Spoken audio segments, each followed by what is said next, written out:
ট্রাম্পের ট্যারিফ ঘোষণার মধ্য দিয়ে একটি যুগের সমাপ্তি হলো। দ্বিতীয় বিশ্বযুদ্ধের পরে মার্কিন যুক্তরাষ্ট্রের নেতৃত্বে মুক্তবাজার অর্থনীতি ভিত্তিক যে বিশ্বায়ন হয়েছিল তার সমাপ্তি ঘটল। যে মুক্তবাজার অর্থনীতির জন্যে মার্কিন যুক্তরাষ্ট্র করেনি এমন কোনো কাজ নেই। তারা সামরিক কূ ঘটিয়েছে, গণ অভ্যুত্থান ঘটিয়েছে, দেশ দখল করেছে। সেই যে মুক্তবাজার অর্থনীতি, তার মোড়লের পর থেকে আজকে কেন মার্কিন যুক্তরাষ্ট্র পদত্যাগ করল? এই যে পরিকল্পনা ট্রাম্পের, যেটা আমরা দেখব পরে, এই অর্থনৈতিক পরিকল্পনার ভবিষ্যৎ অনিশ্চিত, কিন্তু ইতিমধ্যে এর রাজনৈতিক যে প্রতিফলন সেটা নিশ্চিত। মার্কিন যুক্তরাষ্ট্র এই ট্যারিফ ঘোষণার মধ্য দিয়ে তার যে সাম্রাজ্যবাদী হেজিমনিক শক্তি, তার ধ্বংসের সূচনা করল। একটি সাম্রাজ্যবাদী শক্তি হিসেবে শুধু পারমাণবিক অস্ত্র কিংবা বিশাল বড় সেনাবাহিনী যথেষ্ট নয়। এই হেজিমনি রক্ষা করার জন্যে সারা দুনিয়াব্যাপী দশকের পর দশক ধরে মার্কিন কূটনীতিকরা অসংখ্য চুক্তি করেছে, যেই চুক্তিগুলো লেভারেজ হিসেবে তার আধিপত্য বজায় রাখতে কাজ করে। এই ট্যারিফ ঘোষণার মধ্য দিয়ে মার্কিন যুক্তরাষ্ট্র নিজেকে সেই প্রায় সব চুক্তি থেকে প্রত্যাহার করে নিল। ট্রাম্পের এই ট্যারিফ ঘোষণা থেকে শুরু করে এই যে সিআইএকে দুর্বল করা, ইউএসআইডিকে দুর্বল করা, ট্যারিফ ঘোষণার মধ্য দিয়ে নিজের হেজিমনিক শক্তিকে খর্ব করা, এই সব কিছু কি ট্রাম্পের পাগলামি, নাকি এর পেছনে কোনো বড় পরিকল্পনা আছে? কি সেই অর্থনৈতিক পরিকল্পনা? চলুন দেখা যাক। ট্রাম্পের অর্থনৈতিক পরিকল্পনার মধ্যে রয়েছে বাণিজ্য ঘাটতি কমানো, বাজেটে ঘাটতি কমানো এবং সরকারের ঋণ কমিয়ে আনা। মার্কিন যুক্তরাষ্ট্র ম্যানুফ্যাকচারিং ইন্ডাস্ট্রিগুলোকে আবার যুক্তরাষ্ট্রে ফেরত আনতে চায়। একই সঙ্গে তারা বিশ্বব্যাপী বাণিজ্যের মাধ্যম হিসেবে ডলারকে অক্ষুণ্ণ রাখতে চায়। তার প্রয়োজনে ডলার অবমূল্যায়ন করতেও তারা প্রস্তুত। মার্কিন যুক্তরাষ্ট্রের যে নীতি এক্সপোর্ট ইম্পোর্টের ক্ষেত্রে, সেটি হচ্ছে মার্কিন যুক্তরাষ্ট্রের অভ্যন্তরীণ বাজার অন্য দেশের জন্য কঠিন করে তোলা এবং যুক্তরাষ্ট্রের জন্য অন্য দেশের বাজারে প্রবেশকে অবাধ এবং সহজ করে তোলা। এই ট্যারিফ সেক্ষেত্রে একটি গুরুত্বপূর্ণ ভূমিকা রাখবে। এই ট্যারিফের ফলে মার্কিন যুক্তরাষ্ট্রের বাজারে অন্য দেশের পণ্য ঢুকতে এখন খুবই কঠিন হয়ে উঠবে এবং এই ট্যারিফ কমানোর অজুহাতে যে নেগোসিয়েশন শুরু করবে ট্রাম্প প্রশাসন, সেই নেগোসিয়েশনের মধ্য দিয়ে যুক্তরাষ্ট্রের পণ্য অন্য দেশে প্রবেশ সে সহজতর করে নেবে। এছাড়া মার্কিন যুক্তরাষ্ট্রের পরিকল্পনার মধ্যে রয়েছে তার সরকারের যে খরচ সেটা সীমিত করা। এর জন্য আপনারা দেখেছেন এই ইলন মাস্কের নেতৃত্বে ডোজের যে তোড়জোড়, তারা কিভাবে বিভিন্ন ক্ষেত্রে সরকারের যে খরচ সেটাকে কমিয়ে আনার চেষ্টা করছে। এছাড়া সরকারের যে সক্ষমতা এবং ক্ষমতা সেটাকে কমিয়ে আনা। এর কারণ হিসেবে বলা হচ্ছে যে অভ্যন্তরীণ যে ইন্ডাস্ট্রি তার সর্বোচ্চ স্বাধীনতা নিশ্চিত করা এবং বাজারকে অবাধ করার মধ্য দিয়ে আসলে এই অর্থনৈতিক যে সংকট সেটা উত্তরণ করতে পারবে মার্কিন যুক্তরাষ্ট্র। ফলে তারা একদিকে যেমন সরকারের ক্ষমতাকে এবং খরচকে কমিয়ে আনছে, তেমনি একইভাবে এখানে বাজারের স্বাধীনতা এবং আধিপত্য বৃদ্ধি করার এখানে পরিকল্পনা নেওয়া হয়েছে। এর মধ্যে ভোক্তাদের স্বার্থ এবং অধিকার রক্ষার্থে যেসব রুলস রেগুলেশন আছে সেগুলোকে তুলে দিয়ে মুনাফার জন্য সহায়ক রুলস রেগুলেশন এখানে প্রতিস্থাপন করার পরিকল্পনা যুক্তরাষ্ট্রের প্রশাসন করছে। এই ট্রাম্পের যে ট্যারিফ, সেই ট্যারিফের আরও একটি গুরুত্বপূর্ণ দিক হচ্ছে সামনেই মার্কিন যুক্তরাষ্ট্র ব্যাপক হারে এখানে ট্যাক্স মওকুফ করতে যাচ্ছে, ট্যাক্সের হার কমিয়ে ফেলতে যাচ্ছে। তো ট্যাক্সের হার কমিয়ে ফেললে সরকারের যে আয়, সেই আয় কমে যাবে। সেই আয় পূরণ করার ক্ষেত্রে এই যে বাড়তি যে ট্যারিফ রেভিনিউ আসবে, এই ট্যারিফে টাকা সেই ট্যাক্স কাটের যে ক্ষতি সেটা পুষিয়ে দেবে। এটা আরেকটি পরিকল্পনা। ডলারের যে অবমূল্যায়ন, সেটি একটি খুবই ইন্টারেস্টিং আইডিয়া। সব দেশই চায় তাদের মুদ্রা শক্তিশালী হোক, কিন্তু মার্কিন যুক্তরাষ্ট্র এখন চাইছে তাদের ডলার দুর্বল হোক, তাদের ডলারের দাম কমে যাক। কিন্তু এটা তারা কেন চাইছে? এতে কি উপকার হবে?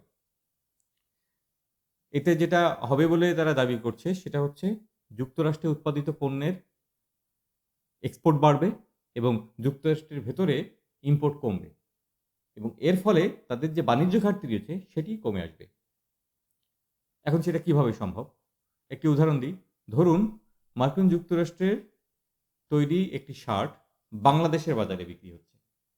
এখন মার্কিন যুক্তরাষ্ট্রের এই কোম্পানি যদি এই শার্টটি $1 বিনিময়ে বাংলাদেশের বাজারে ছাড়ে, তাহলে একজন বাংলাদেশিকে আজকে এই শার্টটি কিনতে হবে $100 উপরে, কারণ $1 সমান $100 উপরে রেট।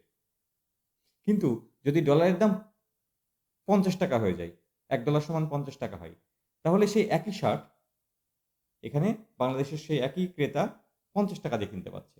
তার মানে $1 থাকছে, কিন্তু ডলারের দাম কমে যাওয়ার ফলে যে বৈদেশিক ক্রেতা সে কিন্তু কম দামে সে একই প্রোডাক্ট কিনতে পারছে। ফলে মার্কিন যুক্তরাষ্ট্রে উৎপাদিত পণ্যের চাহিদা বাইরে বাড়বে। এই হচ্ছে একটি পরিকল্পনা। আরেকটি হচ্ছে ঠিক একই কারণেই যে কোনো কিছু মার্কিন যুক্তরাষ্ট্রের অভ্যন্তরে নিতে গেলে মার্কিন যুক্তরাষ্ট্রের একজন ক্রেতাকে কিংবা ইন্ডাস্ট্রিয়ালিস্টকে বেশি ডলার ব্যয় করতে হবে বাইরে থেকে জিনিসটা কিনে আনতে গেলে, কারণ ডলারের দাম কমে গেছে অন্য দেশের মুদ্রার তুলনায়। তো ফলে তারা নিরুৎসাহিত হবে ইম্পোর্ট করার ক্ষেত্রে, চেষ্টা করবে অভ্যন্তরীণভাবেই এটা যতখানি সম্ভব ম্যানেজ করার।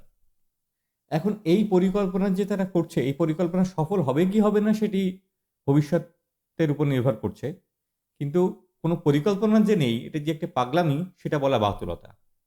এখানে একটি জুয়া তারা খেলছে নিশ্চয়ই, বিশ্ব অর্থনীতি নিয়ে এবং মার্কিনীদের নিজেদের অর্থনীতি নিয়ে একটি জুয়া তারা খেলছে, কিন্তু তার মানে এই নয় যে এর জুয়ার পেছনে কোনো পরিকল্পনা নেই। এখন আমার ব্যক্তিগত অভিমত হচ্ছে এই পরিকল্পনা বাস্তবায়ন হবে না, তার কারণ রাজনৈতিক, এবং তার কারণ হচ্ছে আস্থাহীনতা। একভাবে রাজনৈতিকভাবে তার বন্ধুদেরকে, যুক্তরাষ্ট্র তার অ্যালাইকে শত্রুতে পরিণত করা, তার বাজারগুলোকে হারানো এবং অনাস্থা তৈরি হওয়া সামগ্রিকভাবে যুক্তরাষ্ট্রের অর্থনীতি এবং রাজনীতির উপরে। এই দুটো কারণেই যুক্তরাষ্ট্রের এই ট্রাম্প প্রশাসনের এই পরিকল্পনা আসলে বাস্তবায়িত হবে না বলে আমার ধারণা। কিন্তু সেটি এখনও অনিশ্চিত, নিশ্চিত করে বলা যায় না। কিন্তু যেটা নিশ্চিত করে বলা যায় যে একটি সাম্রাজ্যবাদী শক্তি হিসেবে মার্কিন যুক্তরাষ্ট্র তার হেজমনি হারাচ্ছে, এবং এটি সে কখনোই আর বর্তমান পরিস্থিতিতে ফিরিয়ে আনতে পারবে না। ট্যারিফ ঘোষণার মধ্য দিয়ে ট্রাম্প প্রশাসন কার্যত মার্কিন যুক্তরাষ্ট্র কর্তৃক স্বাক্ষরিত অসংখ্য ফ্রি ট্রেড এগ্রিমেন্ট এবং দ্বিপাক্ষিক বহুপাক্ষিক চুক্তি সেগুলোকে সব অস্বীকার করলো, ভঙ্গ করলো, এবং একাধিক আন্তর্জাতিক সংস্থা, WTO, IMF, ওয়ার্ল্ড ব্যাংক সহ অসংখ্য যেসব বিশ্ব বাণিজ্যের প্রতিষ্ঠান রয়েছে সেগুলোর সঙ্গে যে চুক্তি এবং এগ্রিমেন্ট সেগুলো ভঙ্গ করলো। এখন এটি ট্রাম্প প্রশাসনের জন্যে কোনো নতুন কিছু না হলেও প্র্যাকটিস হিসেবে একটি দায়িত্বশীল রাষ্ট্রের কাজ এটি নয়। ফলে মার্কিন যুক্তরাষ্ট্র তার রাজনৈতিক এবং অর্থনৈতিক ক্ষেত্রে যে অপূরণীয় আস্থাহীনতার মধ্যে পড়বে এই ট্রাম্পের এই যে ট্যারিফ ঘোষণার ফলে, সেটি কখনোই তারা আর পূরণ করে উঠতে পারবে না। দেখলাম WTO মার্কিন যুক্তরাষ্ট্রের বিরুদ্ধে আইনি লড়াইয়ের প্রস্তুতি নিচ্ছে, কিন্তু যেহেতু ট্রাম্প প্রশাসন অর্থনৈতিক জরুরি অবস্থা ঘোষণা করে তার ভিত্তিতে এই ট্যারিফ ঘোষণা করেছে, ফলে যতক্ষণ না পর্যন্ত যুক্তরাষ্ট্রের অভ্যন্তরীণ আদালত এটাকে অবৈধ ঘোষণা করছে ততক্ষণ পর্যন্ত বিশ্ব বাণিজ্য সংস্থাগুলোর তেমন কিছু করার নেই। কিন্তু লিগালি যেটাই হোক না কেন, এই যে পদক্ষেপের ফলে মার্কিন যুক্তরাষ্ট্রের যে রাজনৈতিক এবং অর্থনৈতিক ক্ষতি হলো, এই পরিকল্পনা বাস্তবায়ন হোক আর না হোক, সে মিত্র হিসেবে একটি অনির্ভরশীল অর্থনৈতিক শক্তি এবং মিত্র হিসেবেও অনির্ভরশীল এবং রাজনৈতিক এবং ভূ রাজনৈতিক এবং নিরাপত্তার প্রশ্নেও একটি অনাস্থাশীল পার্টনার হিসেবে নিজেকে পরিচয় দিল। সেটি থেকে যুক্তরাষ্ট্রের বের হয়ে আসা আর কখনোই সম্ভব হবে না, সেটি নিশ্চিত করে বলা যায়। কিন্তু যুক্তরাষ্ট্র এই যে বিভিন্ন দেশের সঙ্গে চুক্তি থেকে বের হয়ে আসলো, এই চুক্তিগুলো কিন্তু নিছক অর্থনৈতিক চুক্তি নয়। যুক্তরাষ্ট্র ওই দেশগুলোর বাজারে প্রবেশাধিকারের জন্যই শুধুমাত্র এই চুক্তি নয়, কিংবা ওই দেশগুলোকে যুক্তরাষ্ট্রের বাজারে প্রবেশাধিকার দেওয়ার জন্য এই চুক্তি নয়। এই চুক্তির একটি বড় কারণ হচ্ছে ভূ রাজনৈতিক গুরুত্ব এবং ওই দেশগুলোকে মার্কিনী যে আধিপত্য, তাদের যে পররাষ্ট্রনীতি, তার অধীনস্থ রাখার জন্যে ইনসেন্টিভ। যখন সেখান থেকে যুক্তরাষ্ট্র নিজেকে প্রত্যাহার করে নেয়, তখন এই দেশগুলোর উপরে একটি সাম্রাজ্যবাদী শক্তি হিসেবে তার হেজিমনিক পাওয়ার কমে যায়, তার লেভারেজ কমে যায়। ফলে অর্থনৈতিক ফল যাই হোক না কেন, রাজনৈতিকভাবে নিশ্চিতভাবেই ট্রাম্পের এই পদক্ষেপ মার্কিন যুক্তরাষ্ট্রকে একটি সাম্রাজ্যবাদী পরাশক্তি হিসেবে ক্ষতিগ্রস্ত করেছে। এখন এই পরিস্থিতি থেকে মুক্তির জন্য বিভিন্ন দেশ বিভিন্ন ধরনের পরিকল্পনা করছে, যেটি দেখা যাচ্ছে প্রধানতম প্রবণতা হচ্ছে আঞ্চলিক জোটগুলো শক্তিশালী হচ্ছে এবং দ্বিপাক্ষিক চুক্তি, যুক্তরাষ্ট্রকে বাইরে রেখে দ্বিপাক্ষিক এবং বহুপাক্ষিক বাণিজ্য চুক্তির প্রবণতা লক্ষ্য করা যাচ্ছে। এখানে সম্প্রতি চীন, কোরিয়া এবং জাপান সবসময় নিজেদেরকে শত্রু বললেও আজকে এই পরিস্থিতিতে তারা একসঙ্গে বসে মিটিং শুরু করেছে কীভাবে এই সংকট মোকাবেলা করবে। এখানে ইউরোপিয়ান ইউনিয়ন তারা পরিকল্পনা করছে। এখানে ভারতের সঙ্গে ইউরোপিয়ান ইউনিয়নের বাণিজ্য চুক্তির কথা চলছে বেশ কিছুদিন ধরে। ফলে মার্কিন যুক্তরাষ্ট্রকে বাদ রেখে এখানে পাল্টা বাণিজ্য চুক্তি, বাণিজ্য সংস্থা, এগুলোর বিকাশ এবং শক্তি বৃদ্ধি পেতে পারে, সেটি একটি লক্ষণ দেখা যাচ্ছে। এছাড়া যেটা হতে পারে, ডলারের যে বাণিজ্যের আধিপত্য সেটা কমে যেতে পারে। বিভিন্ন দেশগুলো নিজেদের মধ্যে অভ্যন্তরীণ মুদ্রায় কিংবা একটি কমন মুদ্রায় বাণিজ্য করার সিদ্ধান্ত নিতে পারে, সেটা মার্কিন যুক্তরাষ্ট্রের অর্থনীতির জন্য ব্যাপক ক্ষতিকর হবে। গত কয়েক দশক ধরে যে গ্লোবাল ভ্যালু চেন এবং সাপ্লাই চেনগুলো গড়ে উঠেছে, যার একটা বড় অংশের বাজার ছিল যুক্তরাষ্ট্র, সেই বাজার এখন নানাভাবে বাধাগ্রস্ত হওয়ায় এই পুরো সাপ্লাই চেনের মধ্যে এক ধরনের পরিবর্তন আসবে। তার ফলে কোথাও জব হারাবে, কোথাও জব বাড়বে। তো সেই একটা টার্ময়েল পরিস্থিতির মধ্যে এখানে রপ্তানিমুখী দেশগুলো বিশেষত পড়তে যাচ্ছে। এখন বাংলাদেশের উপরে এই ট্যারিফের সম্ভাব্য যে প্রভাব, সেটা নিয়ে আলোচনা করা যাক। এই ট্যারিফের ফলে ইমিডিয়েটলি বাংলাদেশের উপরে যে প্রভাবটা পড়বে সেটা হচ্ছে যে 37% ট্যারিফ যুক্ত হলো, ফলে 37% বেশি টাকা দিয়ে এখন মার্কিন যুক্তরাষ্ট্রের ক্রেতাদেরকে বাংলাদেশি পণ্য কিনতে হবে। বাংলাদেশ থেকে রপ্তানি পণ্যের মধ্যে রয়েছে প্রধানত তৈরি পোশাক, তারপরে জুতা এবং এছাড়া মাছ এবং আরও কিছু পণ্য এখানে রয়েছে। এখন এই ট্যারিফ 37% ট্যারিফ আরোপ করার ফলে আমাদের পোশাক মার্কিন যুক্তরাষ্ট্রে ঢুকতে 37% বেশি টাকা দেওয়া লাগবে। এখন তাতে যে প্রতিযোগিতামূলক বাজারে আমরা খুব বেশি বিপদে পড়ব তা কিন্তু নয়, কারণ আমাদের নিকটতম প্রতিদ্বন্দ্বী ভিয়েতনাম এবং চীন, তারাও কিন্তু এই ট্যারিফের ভুক্তভোগী, বরং আমাদের থেকে বেশি। চীনের সঙ্গে ট্যারিফ বরং কমার সম্ভাবনা খুবই কম। ভিয়েতনাম যদিও প্রস্তাব দিয়েছে এবং অলরেডি আলোচনা করছে যে এই ট্যারিফ কমানোর জন্যে। বাংলাদেশের ক্ষেত্রেও একই কথা প্রযোজ্য। বাংলাদেশের এই ট্যারিফও না কমানোর কোনো কারণ নেই, কারণ বাংলাদেশ আমেরিকা থেকে $2 বিলিয়ন পণ্য কেনে আর আমেরিকায় $8 বিলিয়ন পণ্য বিক্রি করে। বাংলাদেশের ক্ষমতা নেই এর থেকে বেশি পণ্য সেখান থেকে নেওয়ার, ফলে যে এখানে বাণিজ্য ঘাটতি রয়েছে মার্কিন যুক্তরাষ্ট্রের, সেটা বাংলাদেশের থেকে পূরণ করার আশা মার্কিন যুক্তরাষ্ট্র করে না। সে হয়তো বার্গেনিং পাওয়ার হিসেবে অন্য কিছু চাইবে বিনিময়ে, এবং তার বিনিময়ে এই ট্যারিফ কিছুটা কমে আসবে। এবং এখানে ভিয়েতনামও একই পথ ধরবে, ফলে অন্যদেরও কিছুটা কমবে, আমাদেরও কিছুটা কমবে। ওভারঅল যে প্রতিযোগিতা পোশাকের বাজারে, সেখানে যে বাংলাদেশ খুব বেশি কম্পিটিটিভ অ্যাডভান্টেজ হারাচ্ছে তা কিন্তু নয়। কিন্তু যেটা হচ্ছে যে এই ট্যারিফের ফলে, বাণিজ্য যুদ্ধের ফলে মার্কিন যুক্তরাষ্ট্রের অভ্যন্তরে যে মুদ্রাস্ফীতি ঘটবে, মার্কিন যুক্তরাষ্ট্রের জনগণের যে ক্রয় ক্ষমতার হ্রাস পাবে, তার ফলে অর্ডারের একটা ঘাটতি তৈরি হবে, তার প্রভাব আমাদের এখানে পড়তে পারে। এখন সেটা কী মাত্রায় পড়বে সেটা কিন্তু আমরা এখনও নিশ্চিত নই। আবার ঠিক উল্টোটাও ঘটতে পারে। এই বাণিজ্য যুদ্ধ ট্রাম্পের প্রশাসনের সঙ্গে যদি চীনের বাড়ে, তাহলে দেখা যাবে চীনের অনেকগুলো কারখানা কিন্তু বিভিন্ন দেশে ছড়িয়ে যাবে। তো বাংলাদেশেও এমন বিদেশি কারখানা, মালিকানাধীন কারখানা বাংলাদেশে এখানে আসতে পারে, যার ফলে বাংলাদেশে বরং এখানে বাজার এই গার্মেন্টসের যে সক্ষমতা এবং পরিধি সেটা বৃদ্ধি পেতে পারে। ফলে কি ইফেক্ট আসলে বাংলাদেশের উপর পড়বে এই ক্ষেত্রে এখনও নিশ্চিত করে বলা যাচ্ছে না। বাংলাদেশের কি করা উচিত সে প্রসঙ্গে যেটা বলছিলাম, প্রথমত আমাদেরকে যুক্তরাষ্ট্রের সঙ্গে আলোচনা চালিয়ে যেতে হবে। এই দ্বিপাক্ষিক আলোচনার মধ্য দিয়ে ট্যারিফের পরিমাণ কমিয়ে আনতে হবে। যেহেতু বাংলাদেশের সঙ্গে যুক্তরাষ্ট্রের যে $6 বিলিয়ন যে বাণিজ্য ঘাটতি, সেটা পূরণ হওয়ার কোনো সম্ভাবনা নেই। সেক্ষেত্রে আলোচনার মধ্য দিয়ে এটা কমিয়ে আনা, যেমন ভিয়েতনাম সহ অন্য দেশ করছে, সেটি 1 নম্বর। 2 নম্বর হচ্ছে আমাদের ভিন্ন বাজারের সন্ধান করতে হবে যুক্তরাষ্ট্রের বাইরে গিয়ে।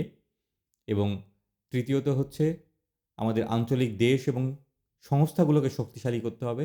তার মধ্য দিয়ে নতুন বাণিজ্য চুক্তি, নতুন ফ্রি ট্রেড জোন এখানে আসলে তৈরি করতে হবে। তৃতীয়ত আমাদের ডলারের উপর নির্ভরশীলতা কমাতে হবে, ভিন্ন মুদ্রা ব্যবহার করতে হবে। দুটি দেশের মধ্যে নিজস্ব মুদ্রায় অথবা ভিন্ন বৈদেশিক মুদ্রায় এখানে বিশ্ব বাণিজ্য বাড়াতে হবে। মার্কিন যুক্তরাষ্ট্র ডলার ম্যানিপুলেশনটাকে দিনে দিনে আরও বাড়াবে, এটা কমার কোনো সুযোগ নেই। ফলে আমাদেরকে খুব গুরুত্বের সহকারে ডলারের বাইরে অন্য মুদ্রার কথা বিবেচনা করতে হবে। চতুর্থত আমাদেরকে ভিন্ন ধরনের অর্থনৈতিক এবং উৎপাদন মডেলে যেতে হবে। এই যে সম্পূর্ণ রকম বৈদেশিক বাণিজ্য নির্ভর এবং আমদানি নির্ভর যে আনসাস্টেনেবল ইন্ডাস্ট্রি, এই ধরনের ইন্ডাস্ট্রি থেকে ধীরে ধীরে সরে আসতে হবে। যেহেতু গার্মেন্টস ইন্ডাস্ট্রি আমরা দুনিয়ার মধ্যে অন্যতম, দ্বিতীয়, এবং এটা আমাদের অলরেডি এস্টাবলিশড ইন্ডাস্ট্রি, সেটা রক্ষা এবং সেটা বিকাশের কাজ করতে হবে। কিন্তু নতুন করে আমাদেরকে আসলে অন্য সাস্টেনেবল ইন্ডাস্ট্রির দিকে ঝুঁকতে হবে। বিশেষ করে আমাদের যে ইন্ডাস্ট্রিগুলো বন্ধ করে এখানে গার্মেন্টস ইন্ডাস্ট্রির সূচনা ঘটানো হয়েছিল, সেই পাট এবং সেই চিনি, সেই কলগুলোকে আবার চালু করতে হবে। এবং এই সাস্টেনেবল ইন্ডাস্ট্রি যেগুলো আমাদের উৎপাদনের সঙ্গে সম্পর্কিত, আমাদের ব্যাকওয়ার্ড লিঙ্কেজ আছে অলরেডি, সেই ইন্ডাস্ট্রিগুলোতে ইনভেস্টমেন্ট বাড়াতে হবে। এবং এর মধ্য দিয়ে নতুন বাজার এবং নতুন ধরনের পণ্য এখানে আসলে সামনে আসবে।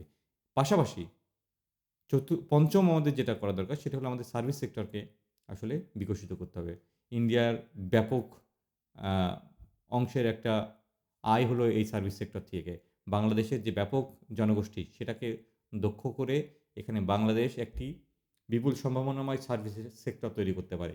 কোন ক্ষেত্রে কীভাবে কী করা যেতে পারে সেটা নিয়ে আলোচনা হতে পারে, কিন্তু এটা একটি অপার সম্ভাবনার জায়গা, সেটা আমাদেরকে ফোকাস করতে হবে। শুধুমাত্র এখানে রপ্তানি নির্ভর অর্থনীতি এবং বৈদেশিক কর্মসংস্থানের নির্ভর অর্থনীতি, এটি মোটেও সাস্টেনেবল অর্থনীতি নয়। ষষ্ঠ এবং সবথেকে ইম্পর্টেন্ট যেটা করা দরকার বলে আমি মনে করি, সেটা হচ্ছে এই WTO, IMF এবং ADBর এই সব বদমাইশগুলোকে ডেকে আমাদের সরকার প্রধানদের উচিত এদেরকে ডেকে নিয়ে আসা এবং এদের কান ধরে উঠবোস করানো। এদেরকে বলা যে তোরা হারামজাদারা আমাদেরকে বাধ্য করেছিস এইরকম একটা রপ্তানি নির্ভর অর্থনীতির দিকে যেতে। আমাদের বিশ্বব্যাংক শর্ত দিয়ে আমাদেরকে ধীরে ধীরে ধ্বংস করেছে আমাদের শিল্প কারখানাগুলো সব। এই নিউ লিবারাল যে গ্লোবালাইজড যে ফিনান্সিয়াল ক্যাপিটালিজম এখানে আজকে চলছে, সেটার মধ্যে জোর করে আমাদেরকে এরা ঢুকিয়েছে। ফলে আজকে যে আমরা ভালনারেবল গ্লোবাল যে কোনো অর্থনৈতিক ক্রাইসিসের মুখে, তার একটা বড় দায় হলো এদের। আমরা আমাদের নিজস্ব ইন্ডাস্ট্রিগুলোকে, শক্ত ভিত্তির উপর দাঁড়ানো ইন্ডাস্ট্রিগুলো ধ্বংস করতে বাধ্য হয়েছি। এরা মাথায় বন্দুক ধরে আসলে আমাদেরকে বাধ্য করেছে। ফলে আজকে এই সংকটে এই দায় ওদেরকে নিতে হবে। এখানে যদি গার্মেন্টস শ্রমিকরা চাকরি হারায়, এই গার্মেন্টস শ্রমিকদের চাকরির বেতন এদেরকে দিতে হবে। যে কোনো রকম ক্ষতি বাংলাদেশ মুখোমুখি হলে তার জন্যে আমাদের দরকার এই WTO, এই IMF, ADB, এই বিশ্বব্যাংক, এদেরকে ধরা এবং এদেরকে প্রয়োজনে আইনি ব্যবস্থা নেওয়া, এদেরকে বাধ্য করা এই ড্যামেজ কন্ট্রোলের জন্য তাদেরকে দায়িত্ব নেওয়া।